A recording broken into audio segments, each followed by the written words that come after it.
Good evening, ladies and gentlemen. Welcome back to Plain Truth. Where in the world is Edward Snowden? He was the young intelligence man who was working for our government, and apparently he released documents and things that showed that our government was spying on the American people. Well, he said, "Oh, that's terrible. You shouldn't be doing something like that."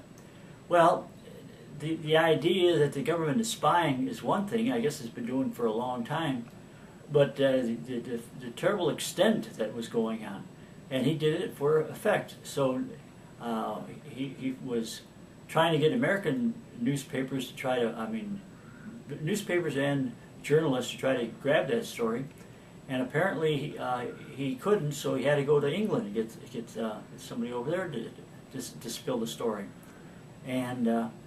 So eventually he had to flee the country so they wouldn't put him away. And for telling the truth, by the way, apparently they're not saying he didn't tell the truth. And so he fled over to Hong Kong because that's supposed to be a safe place. And lately he's supposed to be over in Russia, and maybe he's going to go down to some South American country eventually. So they got their radar trying to nail him, and for telling the truth. So I think he's kind of a hero for telling the truth and alerting the American people. Hey, wait a second. How much are you going to be putting up with this baloney? The dictator wants to take power, wants to make sure that all the power is in his hand.